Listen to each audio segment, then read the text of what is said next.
They handed me a key to a graveyard and called it my inheritance. I'm Marlo Ashford. Most people call me Lo.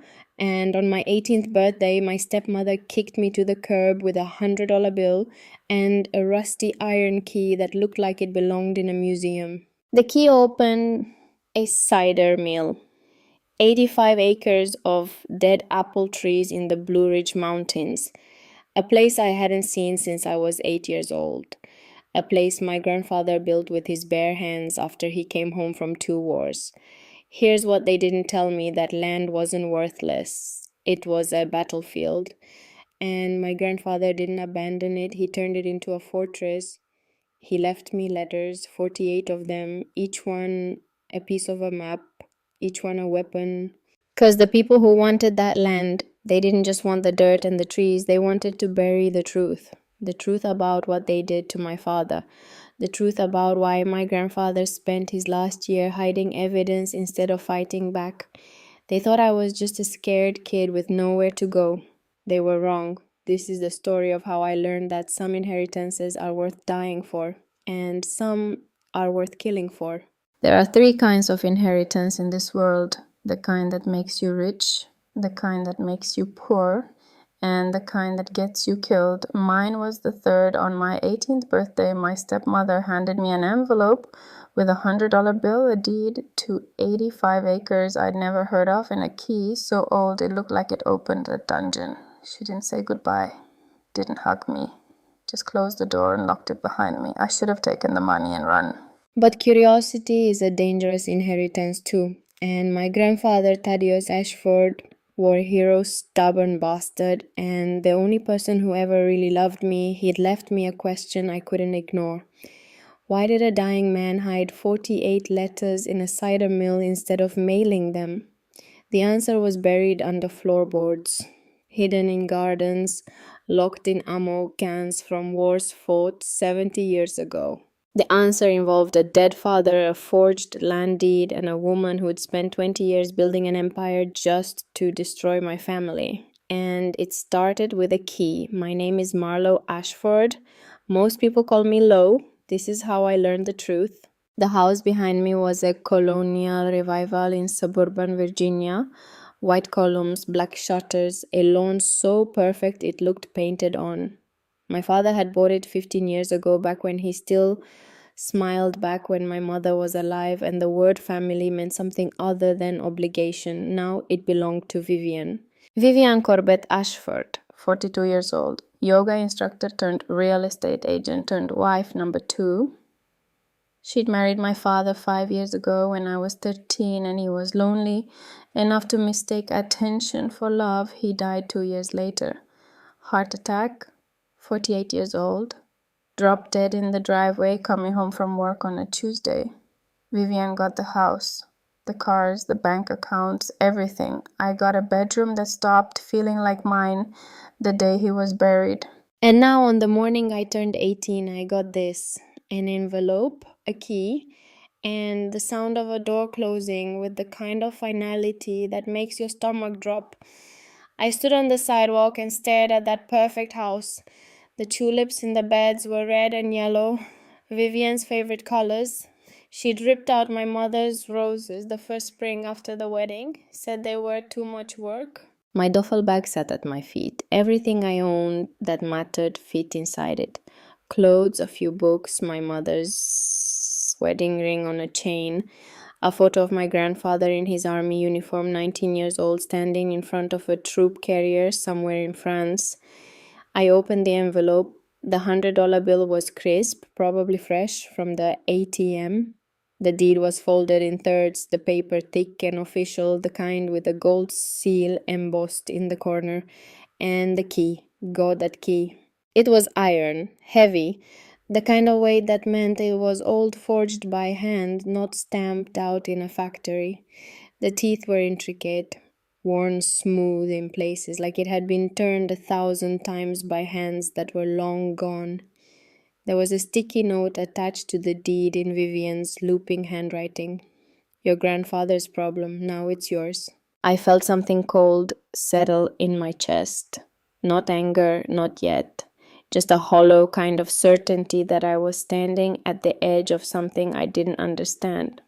I pulled out my phone, checked my bank account, $372, 2 years of babysitting money and birthday cash. Everything I'd managed to save while living under Vivian's roof, eating her food, pretending I was grateful. I unfolded the deed. Ashford Orchards, 85 acres. Riverbend Valley, Virginia. Parcel number. Tax ID. Legal description in language so dense I could barely read it. But there at the bottom in faded ink, original deed holder Thaddeus William Ashford, transferred to Marlowe Grace Ashford upon death of primary, my grandfather, Grandpa Ted. He died 40 months ago, 82 years old, lung cancer, stage 4. I hadn't been allowed to see him in the hospital. Vivian said it was too far, too complicated, that he wouldn't have wanted me to see him like that. I'd believed her, because I was 16 and I didn't know yet that some people lie to your face and sleep just fine. The funeral was small. I remembered the folded flag, the rifle salute, the way the sound of taps made my throat close up so tight I thought I'd choke. There were maybe 20 people there. Old men in VFW caps, a woman from the county clerk's office, Sheriff Boone Ratcliffe, who'd shaken my hand and looked at me like he wanted to say something but didn't. And that was it. No wake, no gathering. Vivian drove us home in silence, and that night she made salmon for dinner like nothing had happened. I didn't know about the land, didn't know there was anything to inherit except a name and a box of medals I'd never seen. Now I was holding the proof. I looked down at the key in my palm. 85 acres. Blue Ridge Mountains, a place I'd been once, maybe twice, so long ago, the memory felt like someone else's dream. I picked up my duffel bag and started walking. The Greyhound station was 4 miles away. I made it in just under an hour. My shoulder ached from the weight of the bag, and my sneakers had a hole in the left toe that let in every pebble on the sidewalk. The station smelled like disinfectant and burnt coffee. There were maybe a dozen people inside. An old woman asleep on a bench, a young guy with headphones nodding to a beat I couldn't hear, a mom with 2 kids climbing over her lap like she'd given up trying to control them. I walked up to the counter. The woman behind the glass looked tired. Name tag said Brenda. Help you a ticket to Riverbend Valley, she typed, frowned, typed again. Don't go to Riverbend. Closest I got is Staunton, about 12 miles out. How much more? 47. One way. I handed over the $100 bill. She made change without looking at me, slid the ticket under the glass. Bus leaves in 20 minutes, gate 3. I took the ticket and found a seat by the window. My phone buzzed, a text from a number I didn't recognize. You made the right choice. Don't look back. I stared at it. Then I deleted it and turned off my phone. 20 minutes later, I was on a bus headed west into the mountains. And with every mile, the world I knew got smaller in the rearview mirror. The bus ride took 4 hours. We rolled through small towns with names like Lexington and Buena Vista, places where the main street was 3 blocks long and half the storefronts were empty. We passed fields, farmhouses, churches with white steeples that looked like they'd been standing since before the Civil War. I sat by the window and watched the land change. The flat suburbs gave way to rolling hills. Then the hills grew steeper, darker. The trees closed in, oak and hickory and pine, their branches reaching over the road like they were trying to pull the bus back. I'd forgotten how quiet the mountains were. Not silent, there was wind. Birds sang the hum of the tires on asphalt, but it was a different kind of sound, older, like the land itself was breathing. I thought about my grandfather, Thaddeus William Ashford, born 1941, enlisted 1959, fought in Korea, came home, married my grandmother Iris in 1962, bought land, built an orchard, had 1 son, my father Daniel, who grew up hating apples, who left for college and never came back except for Christmas and the occasional birthday, who became an accountant, who married my mother and had me and built a life as far from dirt and trees as he could manage. And when my mother died when I was 3 years old and too small to understand what a car accident meant, it was my grandfather who showed up, not to take me, just to be there, to sit with my father while he fell apart, to hold my hand while we stood at a grave I was too young to process. I remembered that, barely, flashes of it. A big man with calloused hands, flannel shirts, the smell of wood smoke, and something sweet I didn't have a name for, apples. He'd taken me to the orchard once. I must have been 7 or 8. My father had driven me out there for the weekend, reluctant, like it was a chore he couldn't get out of. I remembered rows of trees, sunlight through the leaves, my grandfather lifting me up to pick an apple, his hand strong and sure, his laugh deep and rumbling when I bit into it and juice ran down my chin. That's a wine saplow girl. 100 years old, that tree. Older than me, older than your daddy. You take care of something long enough, it takes care of you. I'd spend the weekend running through the orchard like it was a kingdom, climbing trees, exploring the cider mill, a massive barn of a building with machines I didn't understand, and wooden beams thick as my body. And then we left. Back to the suburbs, back to school, and I'd never gone back. My father didn't talk about it, didn't talk about his father much at all. When I asked, he'd just shrug and say something vague about how some people couldn't leave the past behind. I didn't understand then. I think I was starting to now. The bus pulled into Staunton just after 2 in the afternoon. The station wasn't really a station, just a bench outside a gas station with a faded Greyhound sign. The driver called out, "Staunton, 15-minute stop." I grabbed my bag and got off. The air hit me first, cool, clean, sharp in a way that city air never was. I could smell pine and asphalt and something earthy like rain, even though the sky was clear. I stood on the sidewalk and looked around. Staunton was bigger than the towns we'd passed through, maybe 10,000 people. There was a main street with brick buildings, a courthouse, a diner, a hardware store, and at the far end, a sheriff's cruiser parked at the curb. I thought about asking for directions, thought about how stupid that would sound. "Excuse me, officer, I'm looking for an orchard I've been to once when I was 8. Can you help?" Instead, I walked into the gas station and bought a can of Coke and a road map. The kid at the counter looked bored. "You know where Riverbend Valley is?" He squinted. "Riverbend, yeah.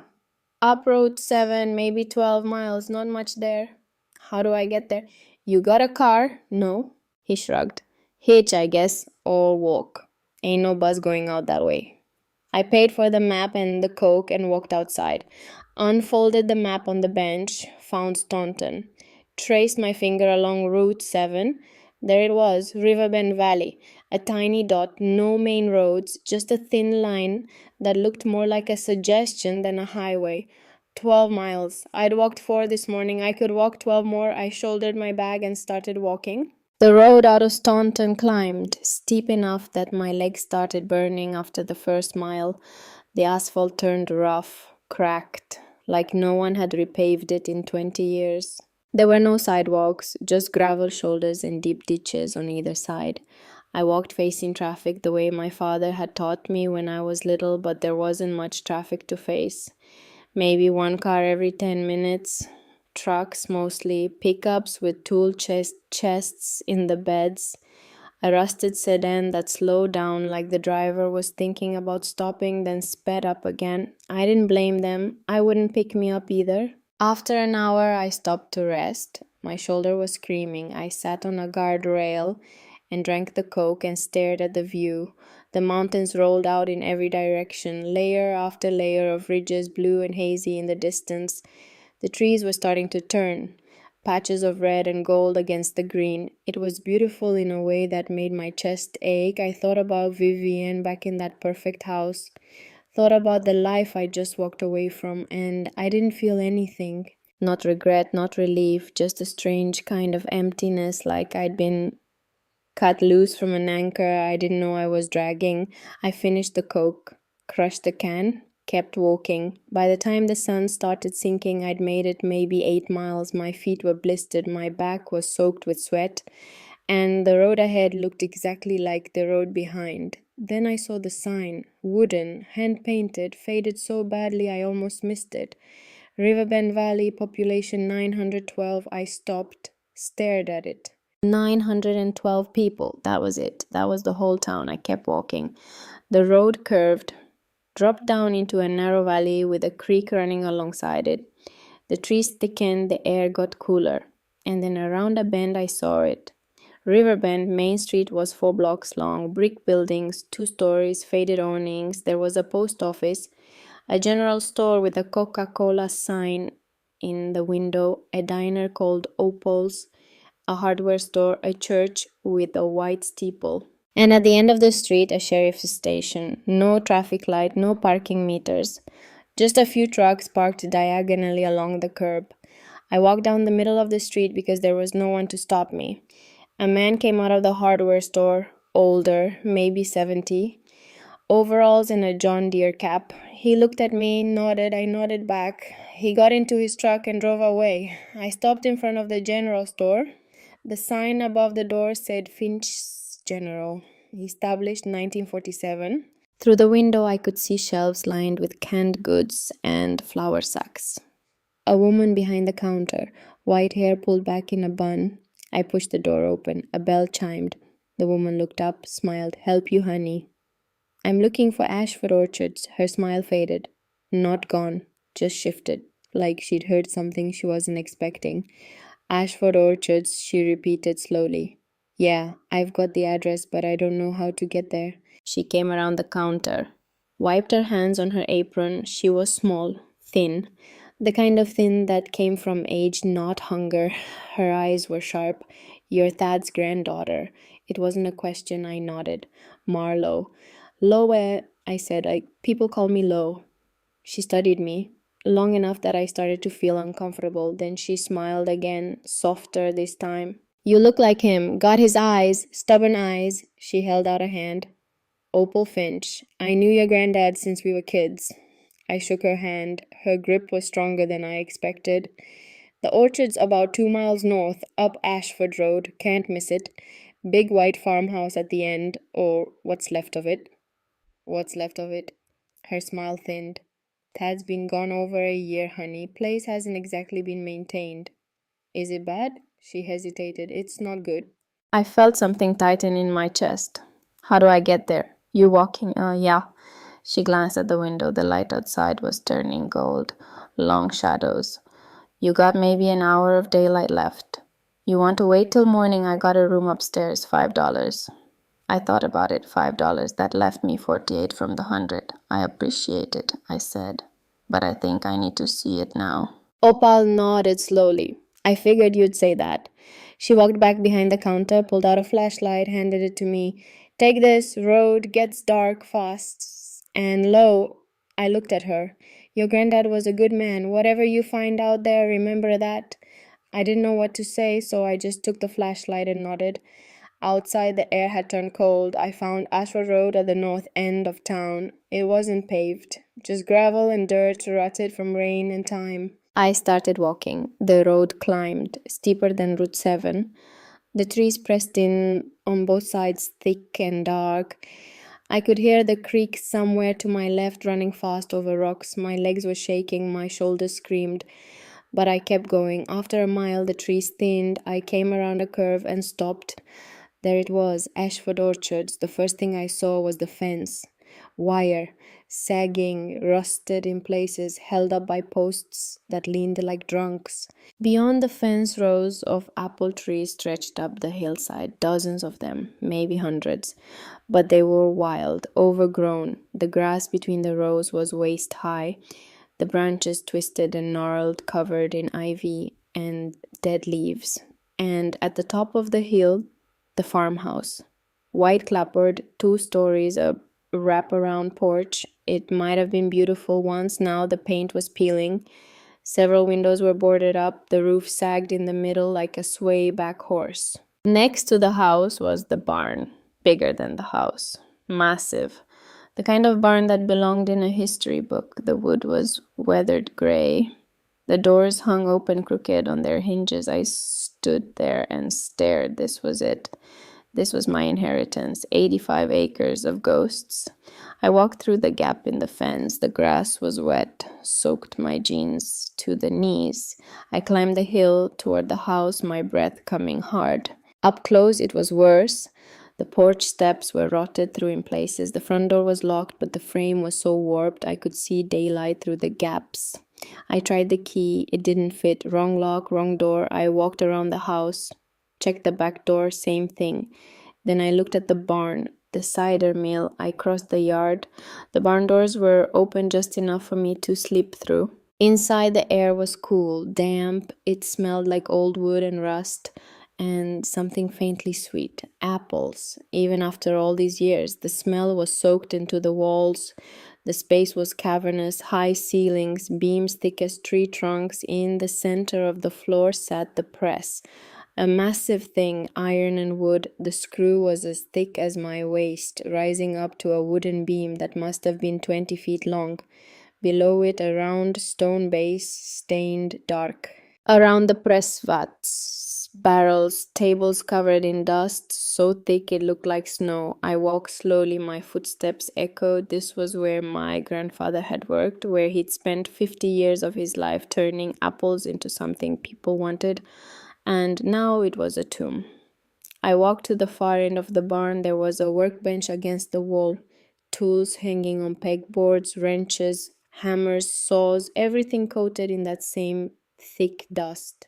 And on the bench, a square outline in the dust where something had been sitting recently. I ran my finger along the edge. The wood underneath was clean. Someone had been here. I looked around, saw stairs leading up to a loft, saw a door that probably led to an office or storage room, and then I saw the envelope. It was sitting on the workbench, white, clean, like it had been placed there yesterday. My name was written on the front in handwriting I didn't recognize. No, that was wrong. I did recognize it. I'd seen it on birthday cards when I was little, on the back of that photo of him in his uniform. My grandfather's handwriting. My hands shook as I picked it up. It wasn't sealed, just tucked closed. I opened it, pulled out a single sheet of paper, unfolded it. The letter was dated 2 weeks before he died. Loe, if you're reading this, then I'm gone, and things have gone about as wrong as I feared they would. I'm sorry. I'm sorry for the state you'll find this place in. I'm sorry for the burden. I know it looks like I gave up, like I let it all fall apart. That's not the truth. The truth is I had to stop. I had to make it look worthless, because some things are more valuable when no one thinks they matter. About 6 years ago, a company came to this valley, Grayson Ridge Estates. They wanted the land, all of it. They offered money people couldn't refuse, and if they did refuse, accidents started happening. I told them no. They didn't like that. So I made a choice. I let the orchard die. I let the mill rot. I made it look abandoned. I was hiding it in plain sight, because sometimes the most valuable things need to look like they're worth nothing at all. I don't know what your situation is now, but I can guess. I know your father married that woman. I tried to reach you after he passed, but my letters came back. I knew she'd cut you off the minute you turned 18. I couldn't be there for you, Lo. That's my biggest regret. But I left you this place. It's more than a wreck. It's a fortress. And it's a puzzle. I had to hide things, break them apart, make them hard to find. This letter is the first piece. You found it, which means you've got my blood, you've got my stubbornness. I don't have much time left. The cancer's in my lungs and my bones, and I can feel it eating me from the inside. So listen close. Go to the Victory Garden. That's where your grandma Iris planted herbs when I went to Korea in 51. It's a quarter-mile north of the house. You'll know it when you see it. Dig near the rosemary. That was her favorite. You'll find what you need there. Be careful and be strong. I know you can be. You're my granddaughter. All my love, Grandpa Thad. I read it twice. Then a third time. My hands were shaking so hard the paper rattled. He knew. He knew Vivian would throw me out. He knew I'd come here. He'd planned for it. He'd left me a trail. I looked around the barn, at the press, the vats, the tools, everything covered in dust and time. This wasn't neglect. This was camouflage. I folded the letter and put it back in the envelope. slid it into my jacket pocket. Then I turned and walked back outside. The sun was setting, the sky was streaked with orange and purple, the mountains were going dark. I stood in the yard and looked north, a quarter mile, the Victory Garden. I clicked on Opal's flashlight and started walking. The land sloped upward, through the overgrown orchard, past trees that hadn't been pruned in years. Their branches reached out like hands trying to grab me. I pushed through tall grass. Thorns caught on my jeans, my breath came hard, then I saw it. A clearing, maybe a quarter acre, ringed by a low stone wall that was half collapsed. Inside the wall, raised beds. Wooden frames rotted and sagging, but the structure was still there. You could see where someone had laid it out with care. I stepped over the wall and into the garden. The plants were wild, overgrown, but I could still make them out. Lavender, thyme, sage, and there in the corner a patch of rosemary, tall as my waist, silver green and fragrant even now. I knelt down beside it. The dirt was soft, loose. I started digging with my hands. 6 inches down, my fingers hit metal. I dug faster, pulled away handfuls of dirt, and there it was. An ammo can. Olive green. Military issue, the kind they used to store ammunition in World War II. I dragged it out. It was heavy, solid. The latch was rusted, but it opened. Inside, wrapped in plastic, was a stack of papers, photos, a cassette tape, and cash. I pulled out the cash first.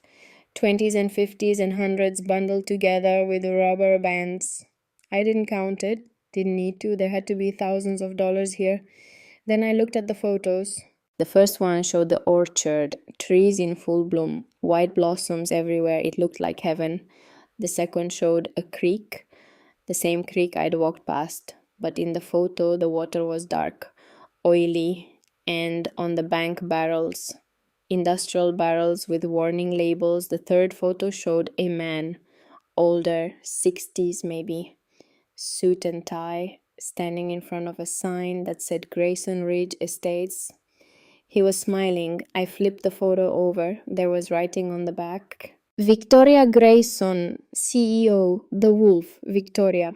Not a man, a woman. I set the photos aside and picked up the papers.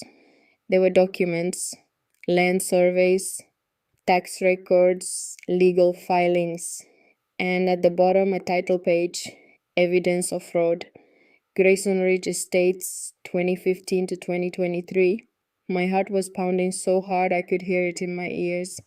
I picked up the cassette tape. It was labeled in my grandfather's handwriting, For Low. Play this first. I didn't have a tape player, hadn't seen one in years.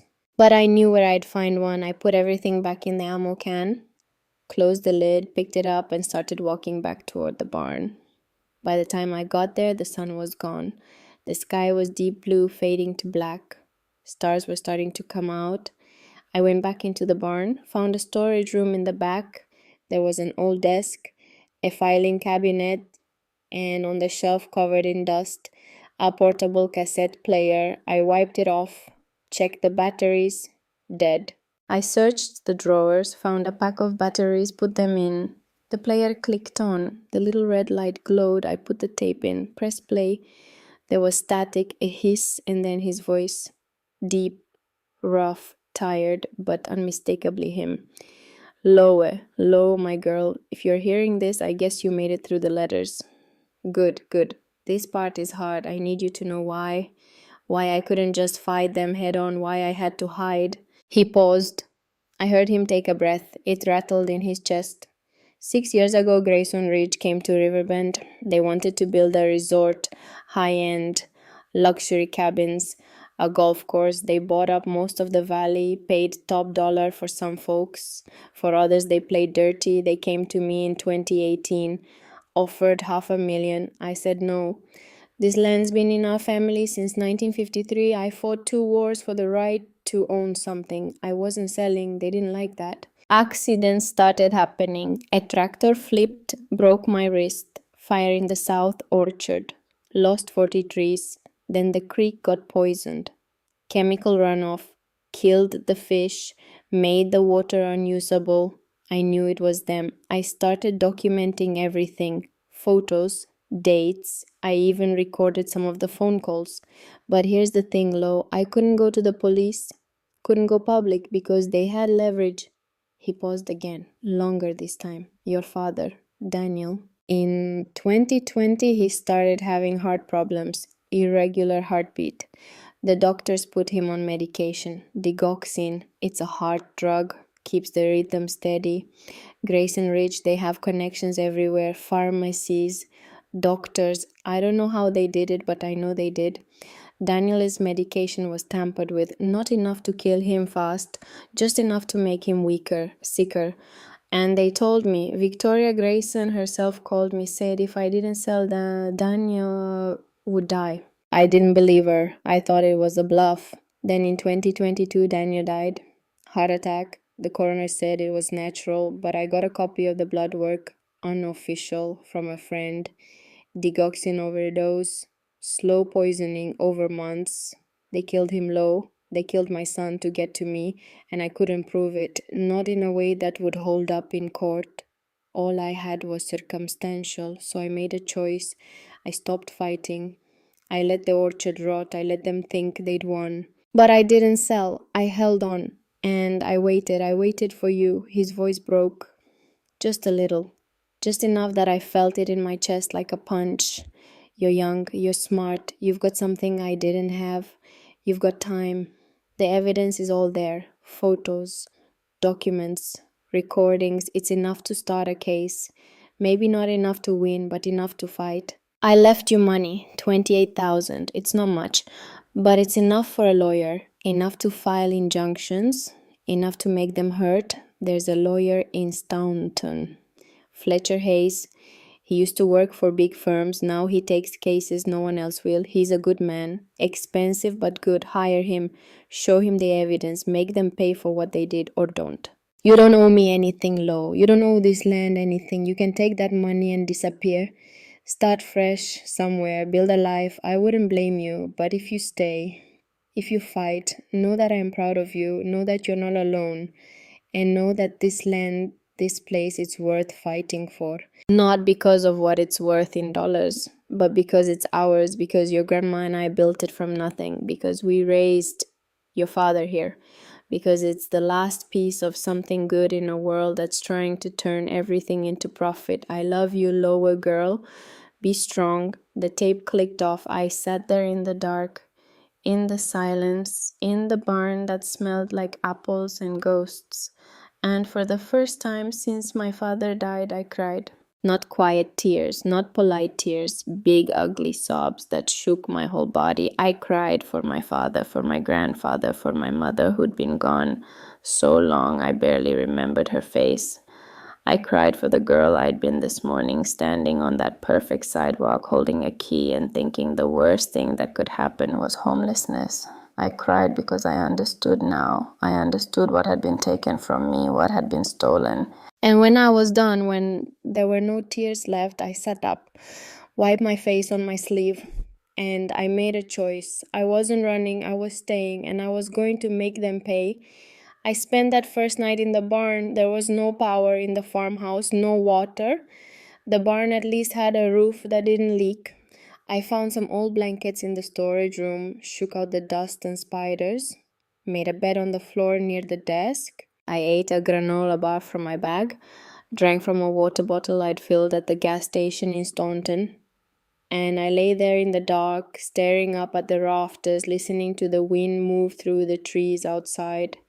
I thought about my grandfather, alone in this place for 6 years, watching it fall apart, hiding evidence, recording tapes, writing letters to a granddaughter he wasn't sure would ever read them. That kind of loneliness could break a person. But he hadn't broken. He'd built something, a fortress, he'd called it, a fortress made of secrets and patience and hope.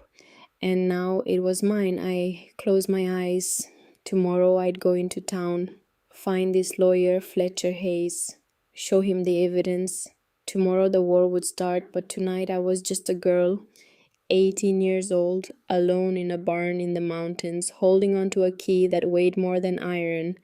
And for the first time in 2 years, I felt like I had a purpose. I fell asleep to the sound of the wind, and I dreamed of apple blossoms. I woke to bird song and cold. The light coming through the barn doors was pale, early, the kind of gray that meant the sun wasn't up yet but would be soon. My back ached from sleeping on hard floor. My shoulder was stiff where the duffel bag had dug into it yesterday, but I was awake, alert. The fog of exhaustion from the day before had burned off, leaving something sharper behind. Purpose. I sat up, folded the blankets, put them back where I'd found them. Then I walked outside. The air was cold enough to see my breath. The grass was wet with dew. Everything smelled clean. Pine and earth and that faint sweetness that clung to this place like a memory. I walked up to the farmhouse, tried the back door again even though I knew it wouldn't open. Same result. The key didn't fit. I circled the house, checked every window. Most were boarded up. The ones that weren't were painted shut or too high to reach without a ladder. But there was a cellar door, angled, set into the foundation on the north side of the house. The wood was rotted. One good kick and the latch splintered. I pulled the doors open. Stairs led down into darkness. I clicked on Opal's flashlight and descended. The cellar was small, stone walls, dirt floor. It smelled like mold and old potatoes. There were shelves lined with mason jars, empty mostly. A few still had something in them, pickles maybe, or jam, too old to tell. At the far end, a wooden staircase led up to a door. I climbed the stairs, pushed on the door. It was locked from the other side, but the wood was soft. I put my shoulder into it and the frame gave way. With a crack, I stepped into the kitchen. The air inside the house was stale, thick, like no one had opened a window in years. The kitchen was a ruin, wallpaper peeling, cabinets hanging open, the sink was rust-stained. The old gas stove sat cold and dead, but under the decay I could see what it had been. Yellow curtains on the windows, a table by the wall with 4 chairs, marks on the door frame where someone had measured a child's height over the years. My father, growing up here, getting taller year by year. I walked through the house slowly. The living room, the stairs, 3 bedrooms upstairs. One had been my grandfather's. There was still a bed, a dresser, photos on the wall. I stopped in front of them. My grandfather and grandmother on their wedding day, 1962. He was 21, clean cut, skinny in his army dress uniform. She was 19, dark hair, a smile that lit up the whole frame. Another photo, the 2 of them in front of the farmhouse. It looked new, the paint fresh. She was pregnant, he had his arm around her. A third, my father as a boy, maybe 6 years old, standing in the orchard, holding an apple, grinning. A fourth, my mother, my father, me. I was maybe 2. We were sitting on the porch. My mother was laughing. My father was holding me. I was reaching for something off camera. I didn't remember that day. Didn't remember being here with them. But the photo didn't lie. We'd been here. We'd been happy. I touched the frame. The glass was dusty. I wiped it clean with my sleeve. Then I went back downstairs, found a notebook and a pen in one of the kitchen drawers, sat at the table and made a list. 1. Find Fletcher Hayes. 2. Show him the evidence. 3. Figure out what the hell I was doing. I tore out the page, folded it, put it in my pocket. Then I walked back to the barn, locked the ammo can in the storage room, grabbed my duffel bag, and started the walk back to Riverbend. The town was different in daylight, quieter somehow, like it was holding its breath. I walked down Main Street, past the post office, the diner, the general store. Opal was outside sweeping the sidewalk. She looked up when she saw me, smiled. You survived the night, barely. Figured as much. You look like you slept in a barn. I did. She laughed, a short, sharp sound. Thad would have done the same. Stubborn runs in the family. She leaned on her broom. You eat yet?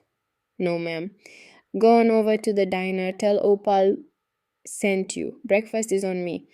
You don't have to do that. I know I don't, but I'm going to. Now go. You look half-starved. I didn't argue. I crossed the street to Opal's diner.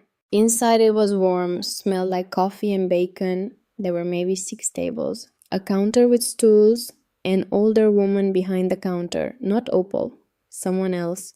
She had short gray hair and a name tag that said Patty. Help you, Hans, Opal Finch said breakfast was on her. Patty raised an eyebrow. Did she now? She poured a cup of coffee without asking, slid it across the counter. Sit, I'll bring you something. I sat, wrapped my hands around the mug. The warmth felt good. A few minutes later, Patty brought out eggs, bacon, toast, hash browns, enough food for 2 people.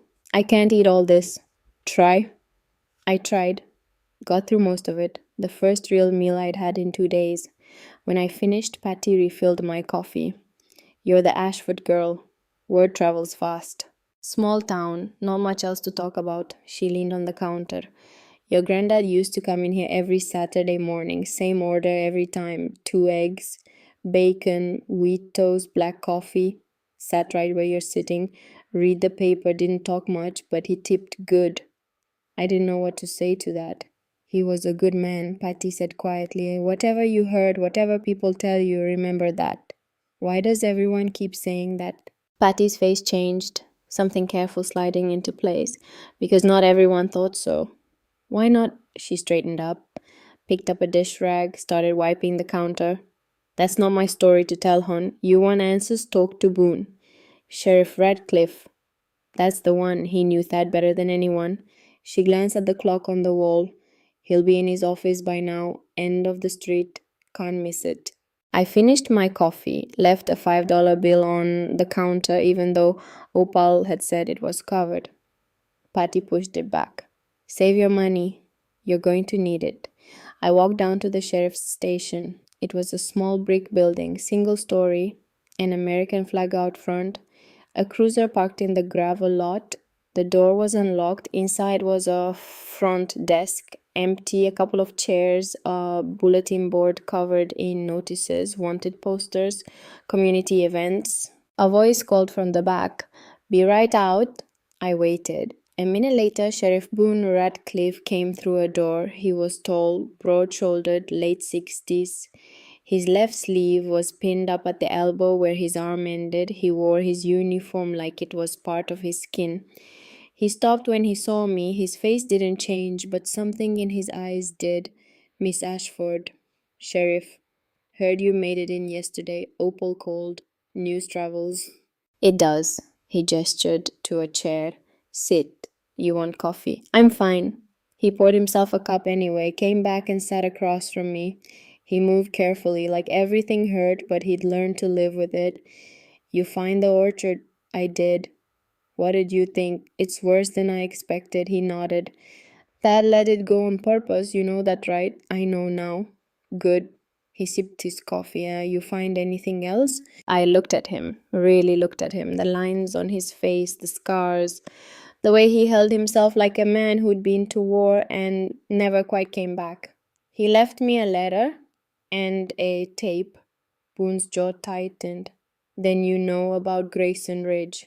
"I know they killed my father." He didn't deny it, just nodded slowly. "Dad thought so too. Couldn't prove it. Not in a way that'd hold up." "He said you were friends. That you served together?"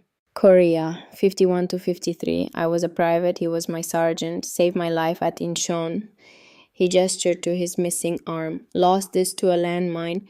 Thad carried me 8 miles to the aid station. Wouldn't leave me behind.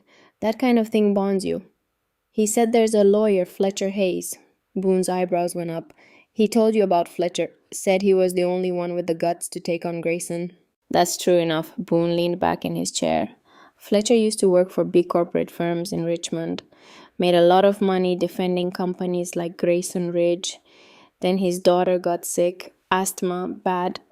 Turned out the factory near their house was dumping chemicals. Company covered it up.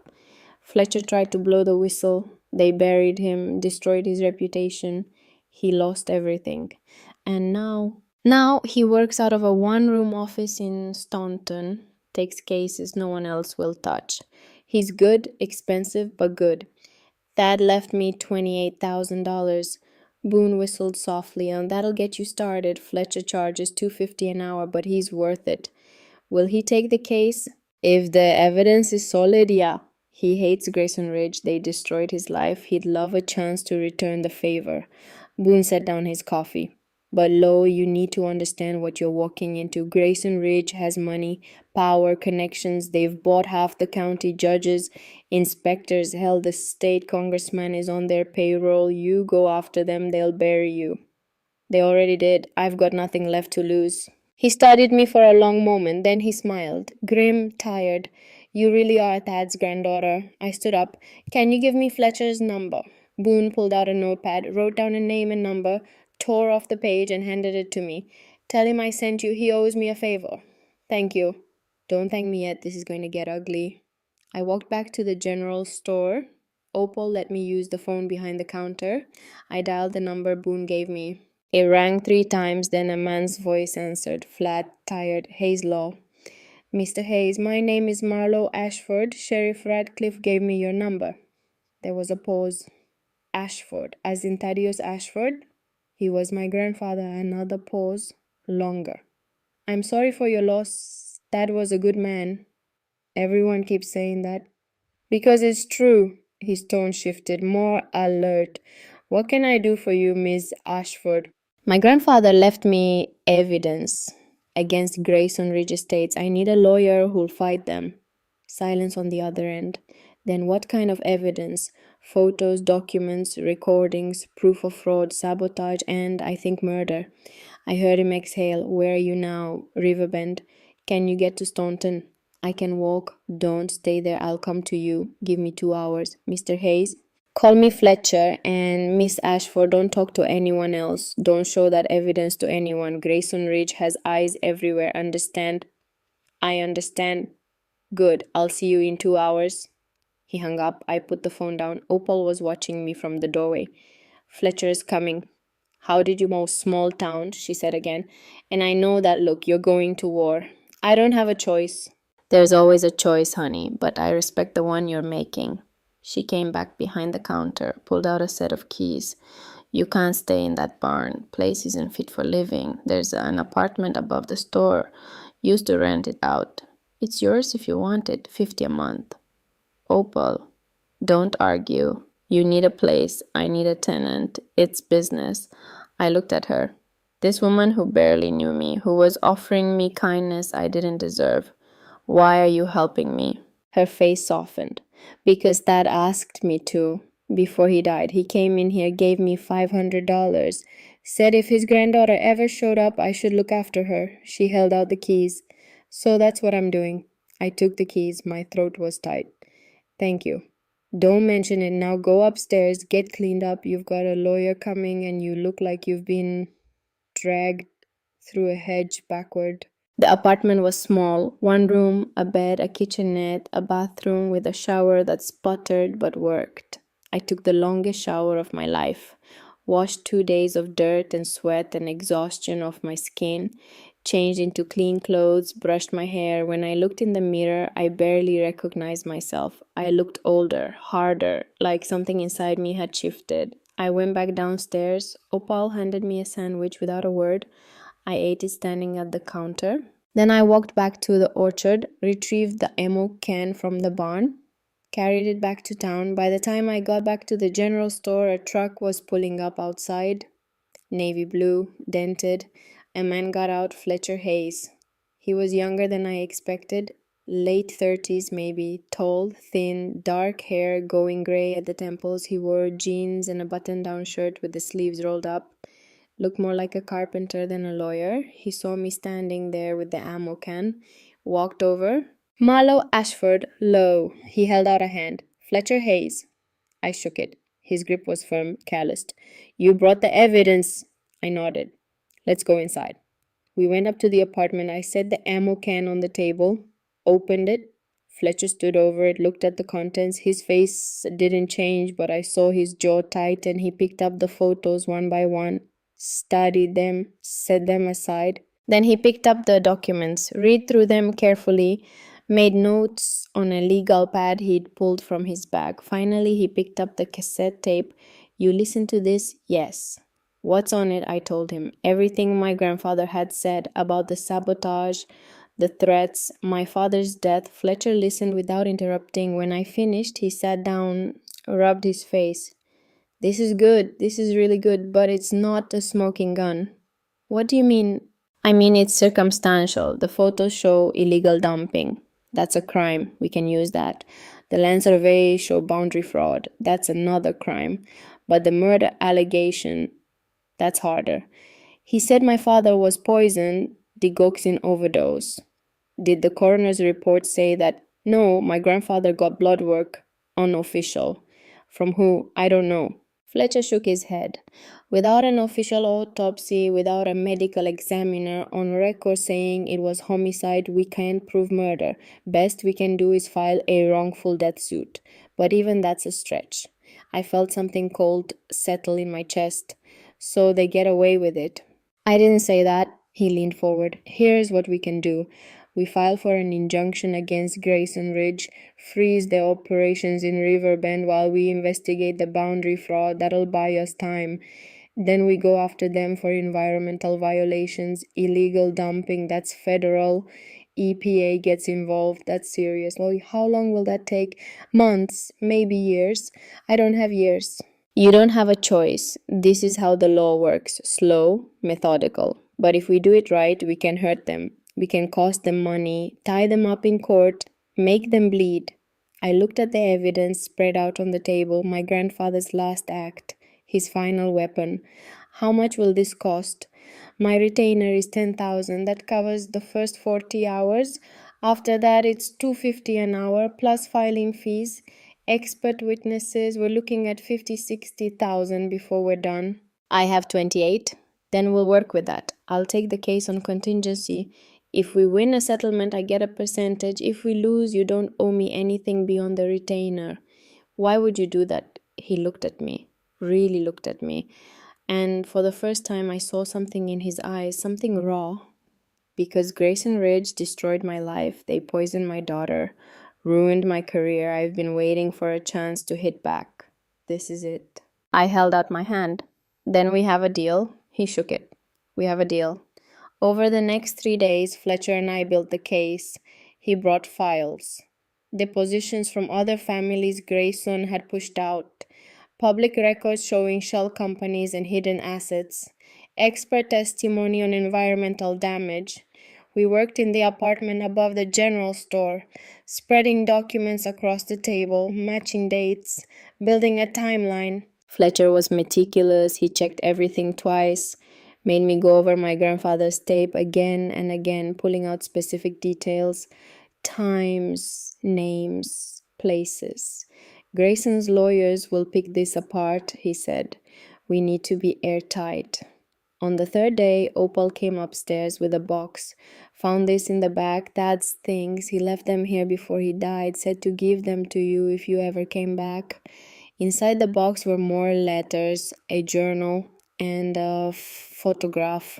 The photograph showed my grandfather standing next to another man, both in work clothes, both covered in dirt, both smiling. I turned it over. Written on the back, Dad and Ewan Dunbar, first harvest, 1953.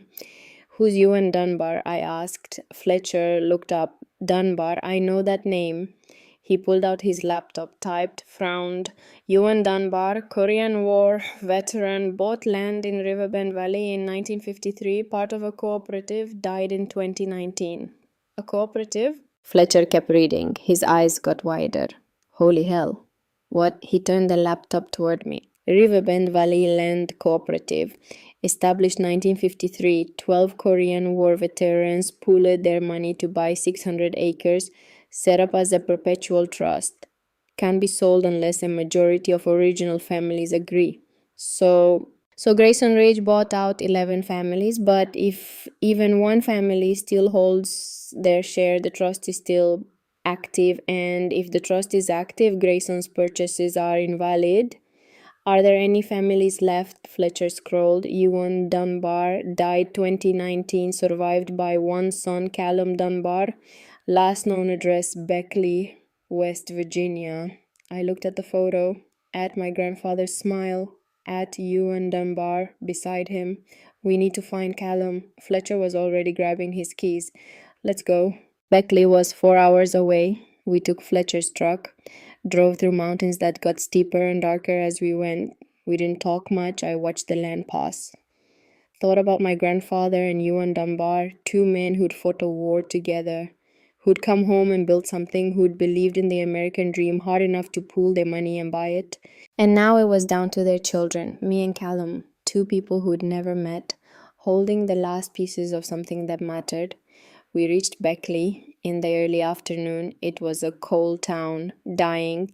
Half the buildings were boarded up. The ones that were open looked like they were hanging on by a thread. Fletcher had an address, a trailer park on the east side of town.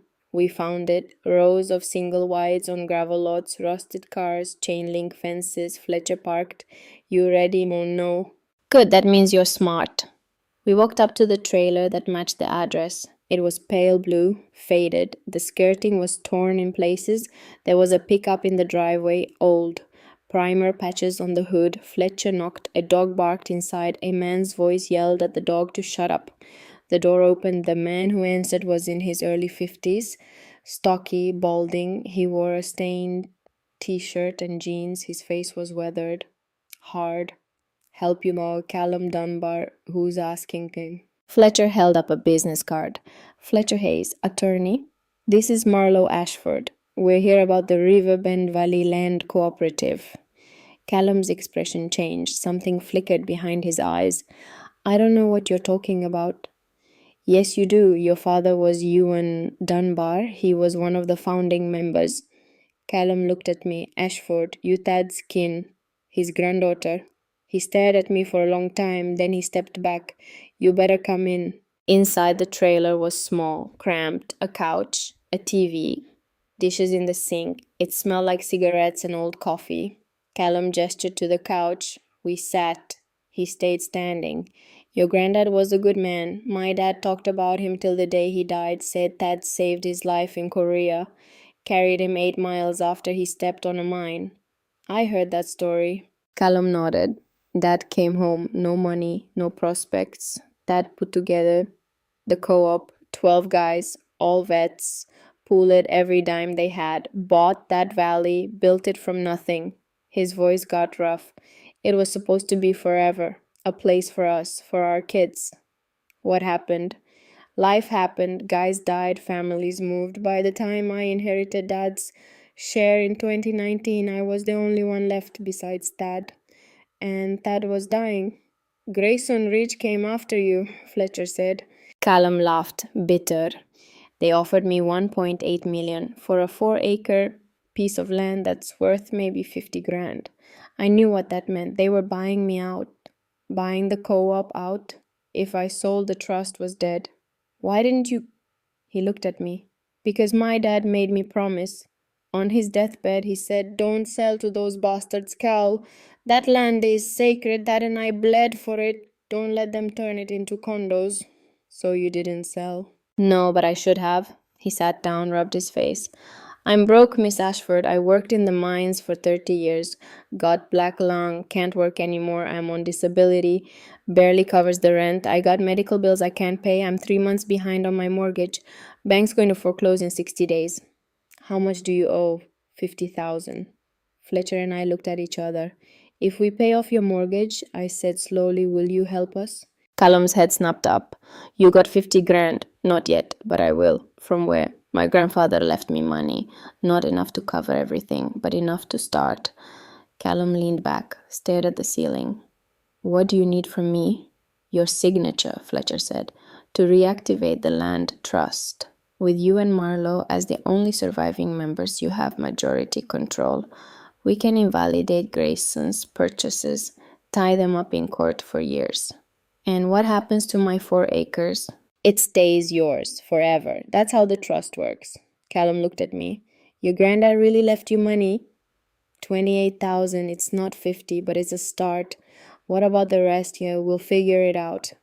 He was quiet for a long time. Then he stood up, went to a drawer, pulled out a folder. Inside was a deed, old, faded. He handed it to Fletcher. That's my share, Dad's original deed from 1953. I've been holding on to it for 5 years, waiting for something. I don't know what, maybe this. Fletcher looked at the deed, smiled. This is it. This is exactly what we need. Callum looked at me. You really going to fight them? Yes. They'll destroy you. They already did. He nodded slowly. Then I'm in, but I need that 50,000. I can't lose this place. It's all I got left. I'll get it to you, I said, I promise. When the 30 days. He held out his hand. Deal. I shook it. His grip was strong, calloused. The hand of a man who'd worked his whole life and had nothing to show for it but debt and broken lungs. We drove back to Riverbend in silence. Fletcher's hands were tight on the wheel. I stared out the window at the darkening mountains. Where are we going to get $50,000? I finally asked. I don't know, but we'll figure it out. I can sell the Victory Garden. That's 2 acres. It's worth maybe 40,000. Not enough. Then what? He didn't answer, just kept driving. When we got back to Riverbend, it was late. Past midnight, the town was dark, silent. Fletcher dropped me off at the general store. Get some sleep, we'll figure out the money tomorrow. I went upstairs to the apartment, sat on the bed, stared at the wall. $50,000, 30 days. I had no idea how to get it. I lay down, closed my eyes, but I couldn't sleep. All I could think about was Callum Dunbar, living in that trailer, dying slowly from black lung, holding onto a piece of paper because his father made him promise not to give up, and my grandfather, doing the same thing, holding on, waiting, hoping someone would finish what he started. I thought about my father, poisoned, dead at 48, and I thought about Victoria Grayson, the woman who had orchestrated all of it. I sat up, grabbed my jacket, went back downstairs. Opal was still awake. She was sitting behind the counter reading a paperback by lamplight. She looked up when she saw me. Can't sleep? No. Figured as much. You want tea? I want information. She set down her book. What kind? Tell me about Victoria Grayson. Opal's face went carefully blank. What do you want to know? Everything. She sighed, stood up, locked the front door, poured 2 mugs of tea from a kettle on a hot plate. We sat at a small table by the window. Victoria Grayson, Opal said slowly, is not from here. She showed up about 20 years ago, bought a failing real estate company, turned it into an empire. She's smart, ruthless, and she has a gift for finding people's weak spots and exploiting them. My grandfather said she killed my father. Opal's hand tightened on her mug. Thad believed that. I don't know if it's true, but I know she's capable of it. Why does she want the land so badly? Money, always money. She wants to build a resort, high end, for rich people from DC and Richmond. She's been buying up the valley for 15 years. Your grandfather's land was the last piece. Without it, her resort is landlocked. Can't build the access road, can't get permits. The whole project falls apart. So she's been trying to force him out for years. She tried everything, lawsuits, threats, sabotage. Nothing worked. Thad was too stubborn. And now she thinks she's won. Opal looked at me. Has she? No. Opal smiled, grim. Good. I sipped my tea. It was chamomile, calming. It didn't help. Opal, can I ask you something? Anything. Why did my father leave? Why did he hate this place? She was quiet for a long time. Then she said, your father didn't hate the land. He hated what it cost. What do you mean? Your grandfather and grandmother built that orchard from nothing. It took everything they had. Every dime, every hour. Your father grew up poor, not starving, but poor. Hand-me-down clothes, no vacations, no extras. Everything went into the land. That doesn't seem so bad. It wasn't, until your grandmother got sick. I set down my mug. What? Iris, she got cancer, ovarian, late stage by the time they caught it. She needed treatment, surgery, chemotherapy. It was expensive. Your grandfather had to choose, sell the land to pay for treatment, or keep the land and hope for the best. What did he choose? He kept the land. He thought he could do both, thought he could work harder, make more. But it wasn't enough. Iris died in 1985. Your father was 23.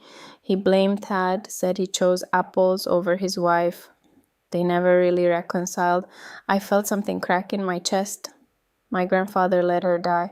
No, he tried to save her, but he was a proud man, stubborn. He didn't ask for help, didn't take charity. By the time he realized he couldn't do it alone, it was too late. And my father never forgave him. No, he left, went to college, became an accountant, built a life as far from this place as he could. And when he died, Dad blamed himself. Said if he just sold the land back then, Daniel would have grown up different, wouldn't have married Vivian, wouldn't have been in a position for Grayson to target him. I didn't know what to say. Opal reached across the table, squeezed my hand.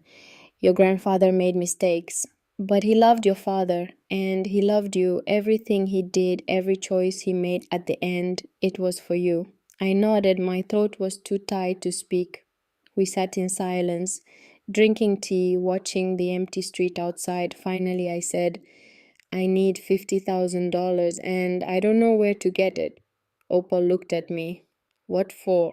I told her about Callum Dunbar, about the land trust, about the promise I'd made. When I finished, she was quiet for a long time. Then she said, I might know someone who can help. Who? Do you trust me? I don't know you well enough to trust you, but I don't have a choice. She smiled. Honest, I like that. She stood up. Come back tomorrow, noon. I'll have an answer for you. I went back upstairs, lay in bed, stared at the ceiling. And for the first time since I'd arrived in Riverbend, I felt something other than fear or anger or desperation. I felt hope. It was small, fragile, but it was there, and tomorrow I'd find out if it was enough. I woke before dawn again. The habit was setting in, my body clock adjusting to this new life where sleep came hard and shallow and full of dreams I couldn't remember. I showered, dressed, made coffee on the hot plate Opal had left in the kitchenette, stood at the window watching the sun come up over the mountains. The light hit the peaks first, gold and orange, then it spilled down into the valley, filling it up like water. I thought about what Opal had told me last night, about my grandmother, about the choice my grandfather had made, about my father growing up watching his mother die while his father chose land over medicine. It made a terrible kind of sense now, why my father had run, why he'd built a life in the suburbs with a white-collar job and a house that looked like everyone else's house, why he'd never talked about the orchard, why he'd never brought me back after that one visit. He'd been running from a ghost, from the weight of a choice that wasn't his to make but that he'd carried anyway. And now that weight was mine. I finished my coffee, went downstairs just after 8. Opal wasn't there yet, but the door was unlocked. Small town trust. I sat on the steps outside and waited. The town woke up slowly. A truck drove past. An old man walking a dog. A woman opening up the post office across the street. She waved, I waved back. At 9, Opal arrived. She had a thermos of coffee and a bag from the diner. Figured you'd be up early, she said. Brought breakfast. We ate on the steps. Biscuits and gravy, hot and heavy, and exactly what I needed. You said you might know someone, I said between bites. Someone who could help with the money. Opal nodded. I made some calls last night. There's a woman. Name's Margaret Whitmore. She lives in Staunton, runs a foundation, helps small farmers in rural communities fight big corporations. She's got money, old money. Family made it in tobacco back in the day. She's been trying to give it away ever since. Why would she help me? Because she hates Grayson Ridge. They tried to buy her family's estate 5 years ago. She told them no. They made her life hell. Lawsuits, vandalism, threatening letters. She won eventually. Cost her $2 million in legal fees. But she won. And you think she'll just give me $50,000? I think she'll listen. What you do with that opportunity is up to you. Opal handed me a piece of paper with a phone number and an address. She's expecting you at noon. Don't be late. I stood outside the general store at 10:30. Fletcher pulled up in his truck right on time. You ready for this? He asked. No. Good answer. We drove to Staunton. The address was on the east side of town, a neighborhood of old Victorian houses set back from the street behind iron fences and mature trees. The Whitmore house was the biggest on the block, 3 stories. Painted lady colors, purple and cream and forest green, a wraparound porch, gardens that looked like they belonged in a magazine. Fletcher parked on the street. We walked up the flagstone path to the front door. He rang the bell. A moment later, the door opened. A woman stood there, 70 maybe, tall, thin, silver hair pulled back in a bun. She wore slacks and a cardigan and pearls. She looked like money, old money, the kind that didn't need to prove anything. Mr. Hayes, she said. Her voice was warm, cultured, Virginia accent softened by education. Mrs. Whitmore, thank you for seeing us on short notice. Opal Finch called me. That woman doesn't ask for favors lightly. You must be Marlowe Ashford. Yes, ma'am. Come in, I've made tea. We followed her inside. The house was beautiful. High ceilings, crown molding, hardwood floors that gleamed, art on the walls, not prints, real paintings, old ones. She led us to a sitting room, poured tea from a china pot into matching cups, handed them to us. Opal tells me you've inherited your grandfather's orchard, she said. Yes, ma'am. And that Grayson Ridge is making your life difficult. That's putting it mildly. She smiled. I'm sure it is. Victoria Grayson is many things. Subtle is not one of them. You know her. I've had the displeasure. 5 years ago, she offered to buy my family's estate. 300 acres. Been in my family since 1820. I declined. She persisted. I declined again. She became unpleasant. What did she do? Margaret sipped her tea. First it was letters, then phone calls, then her lawyers filed a lawsuit claiming my property encroached on a public easement. It didn't. But the lawsuit tied me up for 2 years. Cost me a fortune in legal fees. While that was happening, someone vandalized my gardens, cut down century-old boxwoods, poisoned my rosebeds. The police never found who did it, but I knew. How did you stop her? I didn't stop her. I outlasted her. Eventually, she moved on to easier targets.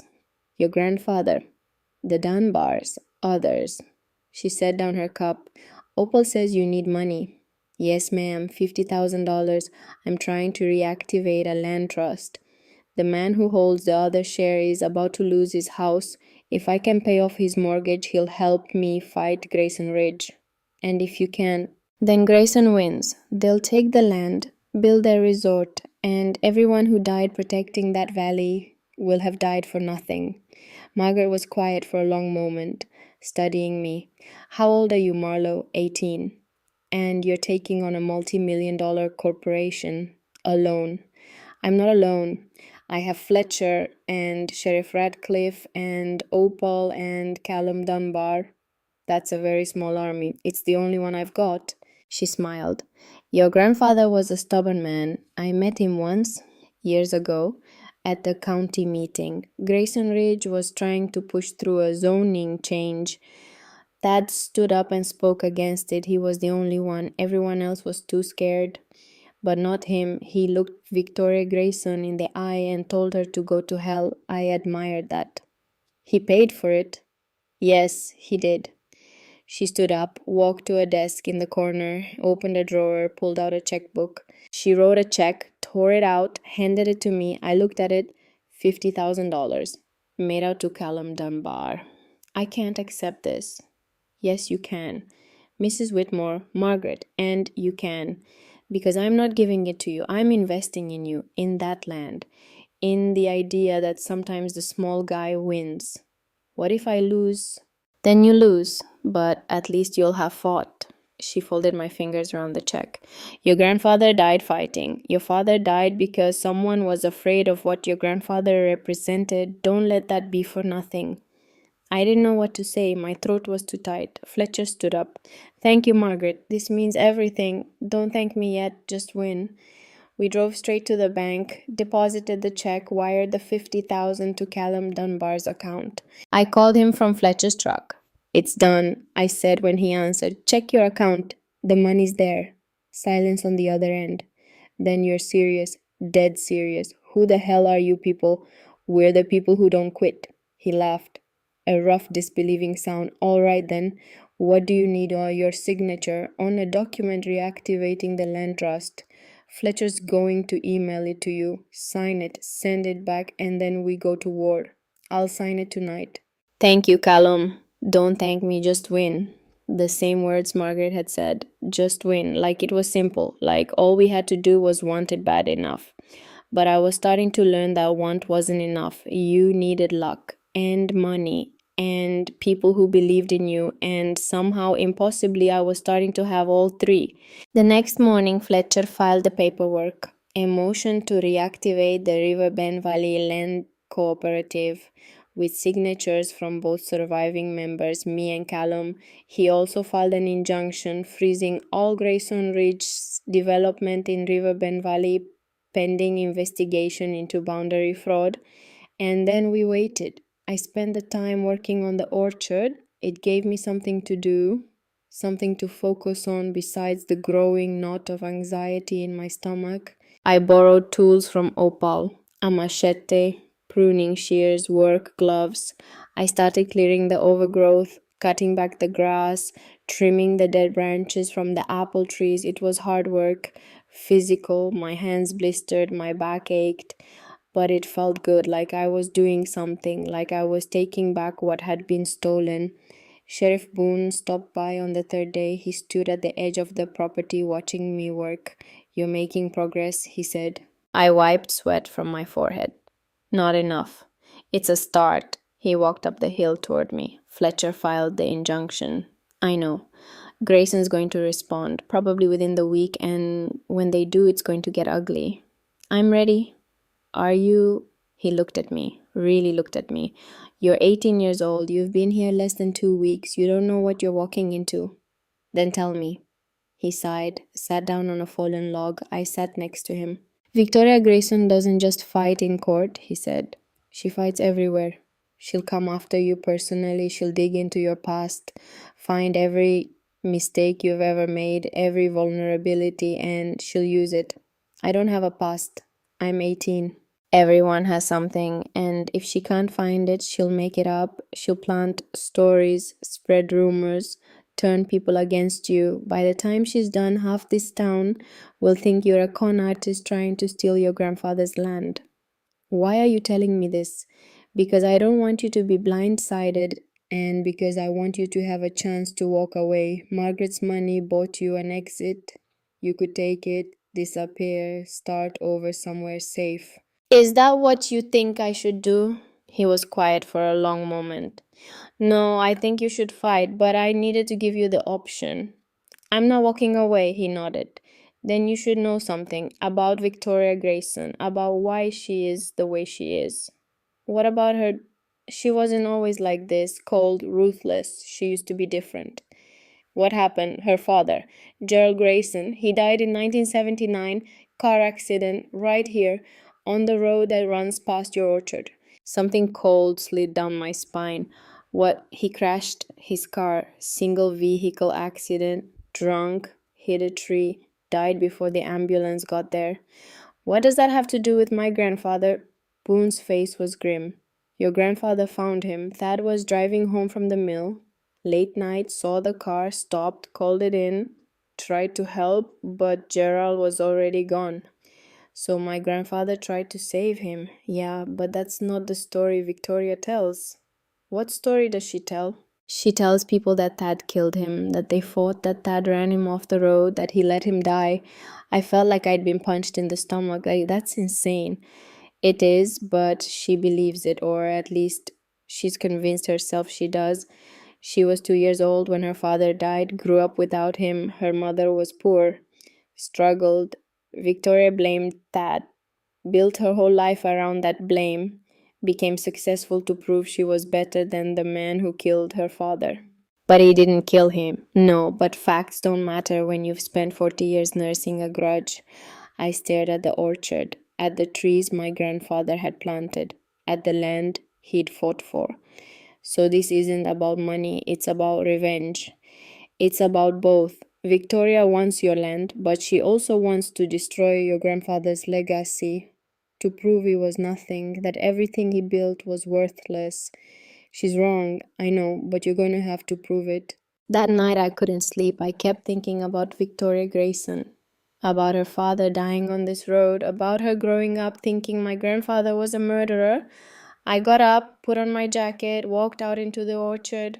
It was cold, clear. The stars were so bright they hurt to look at. I walked down to the road. Route 7, the road that curved past the property. I walked along it, looking for something. I didn't know what, and then I found it.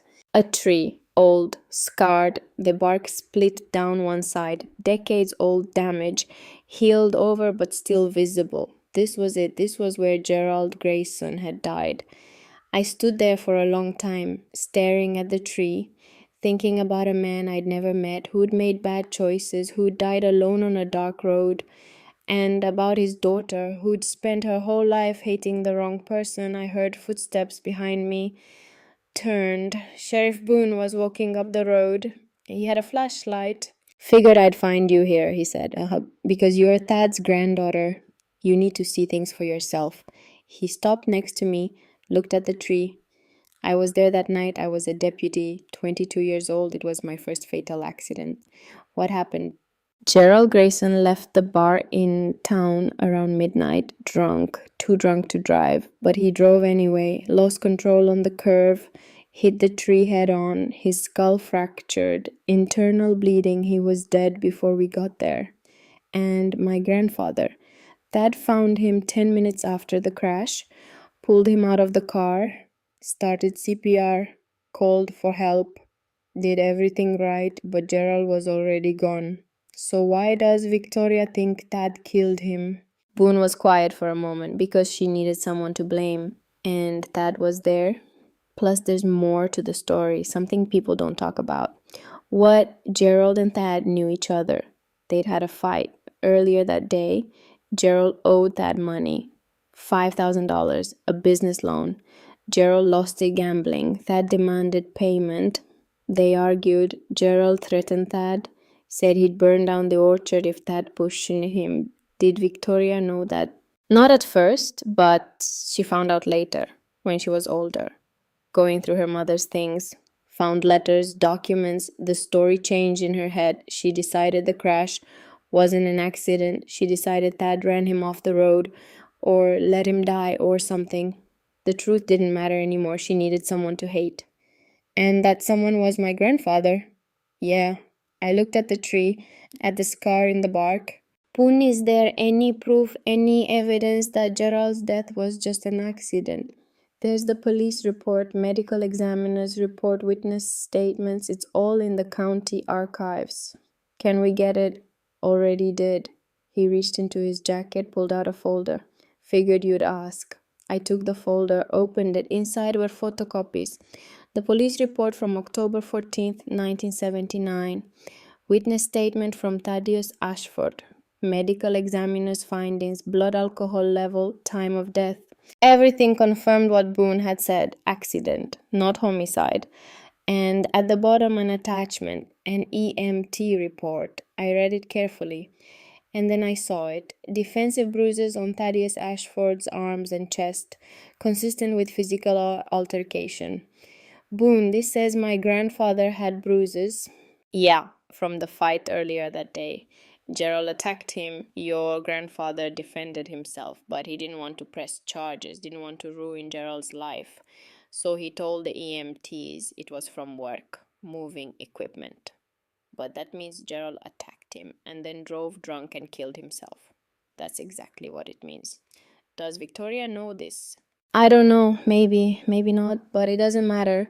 She's built her whole identity around hating your grandfather. If she admits she was wrong, she has to admit she wasted her entire life. I closed the folder, held it against my chest. I need to talk to her. That's a bad idea. Why? Because she's dangerous and because she won't listen. I have to try, Boone sighed. Then I'm coming with you. Fletcher drove me to Richmond 2 days later. Boone came too. We didn't tell anyone else where we were going. Grayson Ridge Estates was headquartered in a glass tower downtown. 20th floor, floor-to-ceiling windows, views of the James River. We walked into the lobby, told the receptionist we needed to see Victoria Grayson. She looked at me like I'd asked to see the president. Do you have an appointment? No, but she'll want to see me. Tell her Marlowe Ashford is here. The receptionist made a call, spoke quietly, hung up. Her face had changed, something cautious, sliding into place. She'll see you, 20th floor, suite 2000. We took the elevator up, the doors opened into a lobby, more glass, more views, modern furniture, everything sleek and cold and expensive. A woman sat at the desk, assistant. She stood when she saw us. Miss Ashford, Sheriff Radcliffe, Mr. Hayes. Miss Grayson is expecting you. She led us down a hallway to a corner office, knocked, opened the door. Your visitors, Miss Grayson? We walked in. The office was huge, bigger than the apartment I was living in. One wall was entirely glass. The view stretched for miles. And behind a massive desk sat Victoria Grayson. She was smaller than I expected. Mid-40s, dark hair pulled back, sharp suit. No jewelry except a watch. She looked like every female CEO I'd ever seen in magazines. Polished, professional, untouchable. She stood when we entered, smiled, it didn't reach her eyes. Miss Ashford, what an unexpected pleasure. Miss Grayson, please, sit. She gestured to chairs across from her desk. We sat. She remained standing. A power move. I assume you're here to discuss the injunction your lawyer filed. Actually, I'm here to discuss your father. Her smile froze. Excuse me, Gerald Grayson died 1979, car accident on Route 7, near my grandfather's orchard. Her face went very still. I don't see how that's relevant. It's relevant because you think my grandfather killed him, and you've spent the last 20 years trying to destroy his legacy because of it. I don't know what you're talking about. Yes, you do. I pulled out the folder Boone had given me, set it on her desk. Police report, medical examiner's findings, EMT report. Your father was drunk. He crashed his car. My grandfather tried to save him. He didn't kill him. He tried to help him. Victoria didn't touch the folder. Get out. Not until you read it. I said get out. Read it. Something flashed in her eyes. Anger or maybe pain, hard to tell. She picked up the folder, opened it, scanned the first page, then the second. Her face didn't change, but her hands tightened on the paper. She read for a full minute, then she closed the folder, set it down carefully. This doesn't prove anything. It proves your father died in an accident, that my grandfather tried to save him. The EMT report says your grandfather had bruises, defensive bruises, from a fight. From a fight earlier that day, your father attacked him over money. My grandfather defended himself, but he didn't retaliate, didn't press charges, didn't do anything except try to collect a debt he was owed.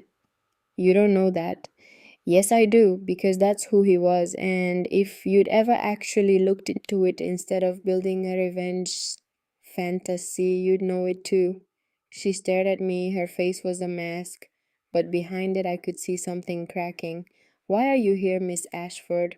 Because I'm tired of fighting a ghost. Because my grandfather is dead, my father is dead, and you're still trying to burn down their legacy over something that never happened. I'm a businesswoman. This is business. No, it's not. It's revenge, and it's based on a lie. Get out of my office. Miss Grayson. I said get out. Fletcher stood. Come on, Lo. We're done here. I stood up, but I didn't leave. Not yet. One more thing, I said. The land trust is active. My lawyer filed the paperwork.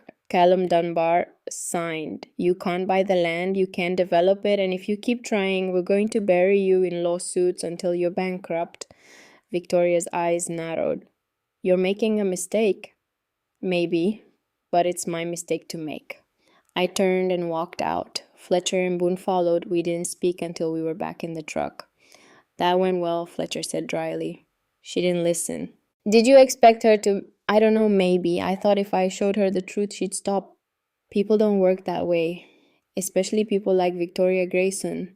She spent 40 years building a story. You can't just tear it down with a police report. I stared out the window as we drove. Watched the city give way to suburbs, then to farmland, then to mountains. What happens now? I asked. Now we go to court. She'll fight the injunction. We'll fight back. It'll take months, maybe years, but we'll win. How can you be sure? Because we have the law on our side and because she's fighting for the wrong reasons. 3 weeks later, we were in court. The hearing was in the county courthouse in Staunton, a small room, wood paneling, high ceilings, the kind of place that smelled like old books and furniture polish. On one side, me and Fletcher, on the other, Victoria Grayson, and three lawyers in suits that probably cost more than my truck. The judge was a man in his 60s. Silver hair, reading glasses, he looked tired. Fletcher presented our case, showed the documents proving the land trust was valid, showed the boundary surveys proving Grayson Ridge had encroached on cooperative land, showed photos of illegal dumping. Victoria's lawyers countered, said the trust was defunct, that Callum's signature was coerced, that the surveys were outdated.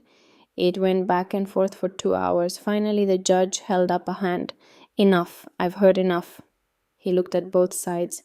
The injunction stands. Grayson Ridge Estates is prohibited from any development activity in Riverbend Valley pending full investigation into boundary claims.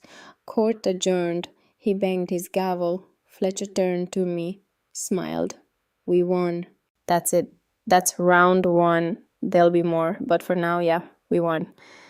I looked across the room. Victoria Grayson was standing with her lawyers. They were talking in low voices, arguing. She looked up, met my eyes. For a moment, we just stared at each other.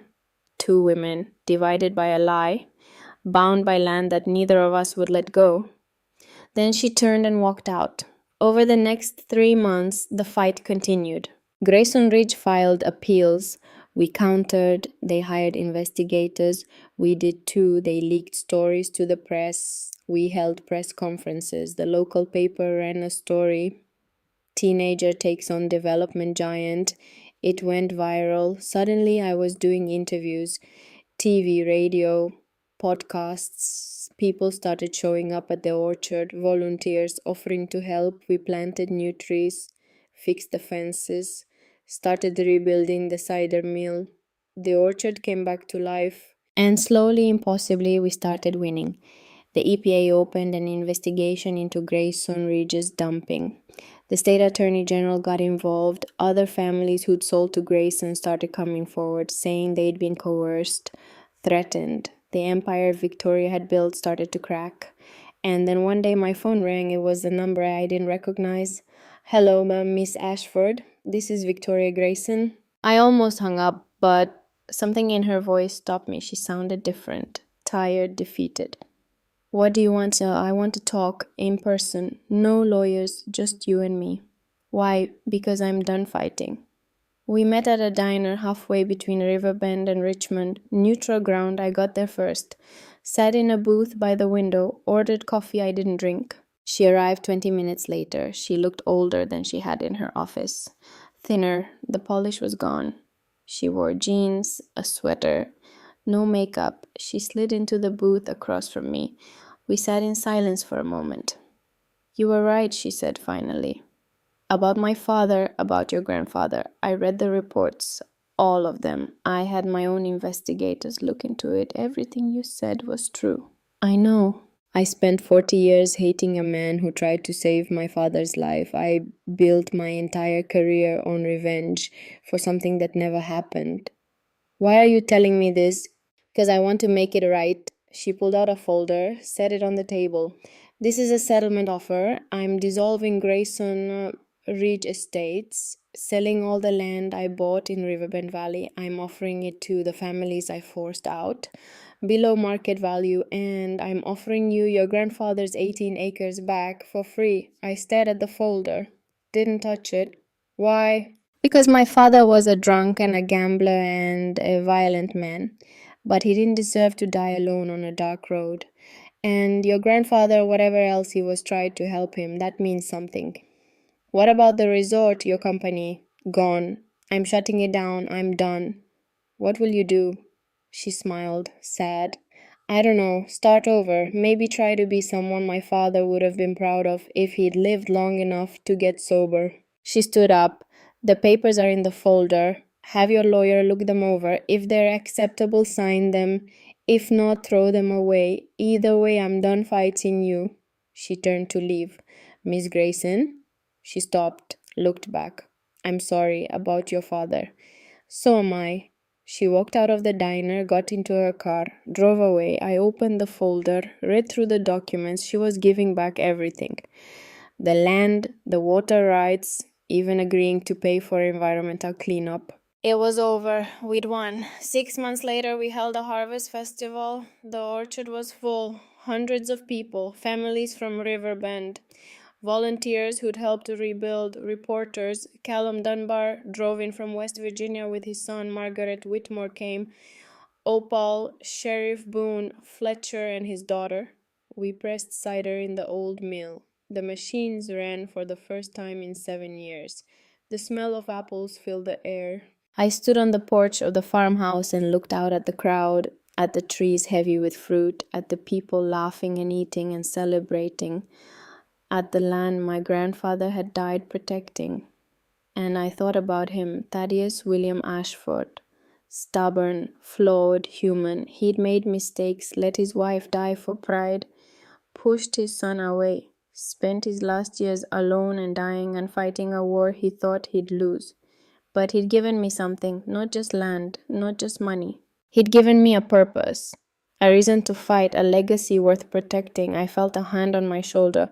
Looked up. Boone stood next to me. He smiled. "He'd be proud of you." "I hope so." "I know so. You did what he couldn't. You finished it." I looked back at the orchard, at the people moving through the trees. It's not finished, it's just starting. Even better. That night after everyone left, I walked out to the Victory Garden. The rosemary had grown tall. I'd planted new herbs around it: lavender, sage, thyme, my grandmother's garden. Alive again, I knelt down next to the rosemary, pulled a letter from my pocket. It was the last one, the one my grandfather had written the day before he died. I'd saved it, hadn't been able to read it until now. I unfolded it. The handwriting was shaky, weak, but still his. "Loe, if you're reading this, then you did it. You fought, you won, you saved what I couldn't. I wish I could be there to see it, to see you standing in the orchard, strong, fierce, everything I hoped you'd be. I'm proud of you more than words can say. This land is yours now, not as a burden, as a gift. Use it well. Grow things, build things, make it live. And know that every tree you plant, every apple you harvest carries forward something that started long before you. Your grandmother's love, your father's sacrifice, my stubbornness, it's all there, in the soil, in the roots. You're not alone. You never were. All my love always, Grandpa Thad." I folded the letter, held it against my chest. The wind moved through the garden, through the orchard beyond, through the mountains that rose up on all sides, and I understood something I hadn't before. This land wasn't just dirt and trees, it was memory. It was sacrifice, it was love turned into something you could touch and taste and harvest. It was legacy, and it was mine to protect, to grow, to pass on. I stood up, walked back to the farmhouse. The lights were on inside, warm, welcoming, home. I climbed the porch steps, opened the door, went inside, and as I closed the door behind me, I looked back one more time at the orchard silhouetted against the darkening sky. The trees stood in neat rows, strong, patient, waiting for spring, just like they'd been waiting for me. I smiled. Then I went inside and closed the door. The harvest was over, but the story was just beginning.